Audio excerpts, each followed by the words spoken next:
C'est qu'une personne comme toi, qui a pas le luxe d'avoir le choix, elle connaît pas tes loisirs, tu connais pas ses combats. Tu peux pas comprendre pourquoi elle ne s'en sort pas et elle ne comprend pas pourquoi tu ne te contentes jamais de ce que t'as. Vous avez deux visions bien différentes des choses et deux modes de vie distincts. Elle peut accomplir de grandes choses mais n'en a pas les moyens. T'as les moyens mais y a le prix qui prend l'ampleur sur la valeur. Tu deviens snob, habitué et de plus en plus demandeur. Elle, de son côté, connaît les galères de la vie quotidienne. Calcule la moindre dépense pour pas dépasser le quota mensuel. Toi, t'as jamais connu les fins de mois difficiles. Petit, on t'a planté une cuillère d'argent dans le cul qui te rendrait tout accessible. Dès la naissance, les contrastes étaient apparents. Petit appartement, pas de vision d'avenir meilleure, juste épouvante. Ombre mouvante, voix agressive et bruyante. C'est le décor sonore qu'elle entendait de sa fenêtre de façon incessante. Alors forcément, comment ne pas devenir fêlée dans ces conditions?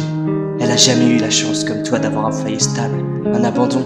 Puis sa vie a été rythmée par un changement constant de maison. Et de raisons qui l'ont poussé à faire partie de ces gens pour lesquels on ne trouve jamais de réelle solution. Alors du haut de ta tour d'ivoire, mais qu'est-ce que ça peut bien te faire? Elle en allait jamais la voir, elle en lui a jamais rien offert. Alors forcément, à des points de départ différents, on n'arrive pas toujours à la même destination. Et puis commencer avec des points de retard fatalement l'empêchera de rattraper les plus chanceux, qui sont nés sous la bonne étoile et qui le montrent avec prétention. T'es de ces gens qui, après avoir baigné dans l'argent, pensent que c'est le joyeux tout semblant de vie. Mais si elle avait ta situation, elle se débrouillerait mieux humainement parlant. Elle n'oublierait pas que des personnes sont parfois forcées à toucher le fond. Fondues dans la masse, gonflant ses rangs parce qu'il en faut bien, parce qu'un équilibre est nécessaire, c'est certain. Que si des personnes gagnent beaucoup, d'autres en revanche gagnent beaucoup moins. Néanmoins, tu te considères pas comme eux, toi, non? D'un air hautain, tu ne veux pas te mélanger. On dirait une péniaphobie, comme si tu les considérais comme des moins que rien. Tu donnes cette impression, du moins. T'as toujours pensé qu'il y avait des gagnants et des perdants, qu'on ne pouvait rien y changer.